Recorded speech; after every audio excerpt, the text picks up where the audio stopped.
Что такое социальное предпринимательство и какая от него польза? Желающих заниматься этим относительно новым видом бизнеса в Якутии становится все больше. Но и подводных камней в этом деле немало. С какими сложностями сегодня сталкиваются якутские предприниматели, узнавала Ульяна Шагина. Утро предпринимателя Алексея Яковлева начинается с развозки пациентов-диализников. Диспетчер принимает заказ, потом водители приезжают на адрес, где с помощью носилок загружают больного в машину и увозят в больницу. Рабочий час у нас начинается с 7 утра. С января месяца мы начали работать с диализными больными. Первую смену в 7 утра начинаем доставлять как раз в диализные центры. Далее уже по больницам. Выписка из больницы и так далее. Ольга Борщевская сегодня привезла свою 80-летнюю бабушку на рентген. У нее перелом таза. О том, что есть специальное такси, которое перевозит лежачих больных, подсказали в станции скорой помощи.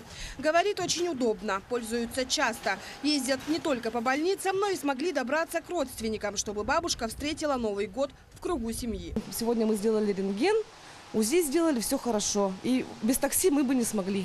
Ребята очень такие отзывчивые, молодцы, всегда подождут, всегда помогут, оденут, что надо. Нету такого, чтобы они торопились там или подгоняли. Предоставлением специализированного такси Алексей занимается с 2016 года. В службе 2 машины – носильщики и диспетчер, который принимает заказы. В день приходится возить до 10 человек. Работа тяжелая, признается он, но нужная. Конкурентов нет. Кроме диализников возят и лежачих больных. У нас носилки-каталка, которая спускается, и, соответственно, совок носилки. Вот. Обязательно крепится на ремни безопасности. Это для перевозки лежачих больных специально. А для сидячих у нас есть вот специальное кресло-каталка.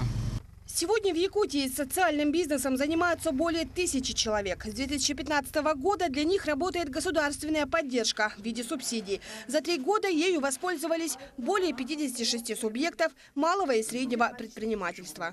Финансовая поддержка в виде субсидий, микрозаймов, поручительств, так и имущественная поддержка, образовательная и консультационная. Предпринимателей в сфере социального бизнеса становится больше. И это радует. Ведь помимо их основной задачи – помощи нуждающимся, они формируют новый позитивный образ предпринимателя.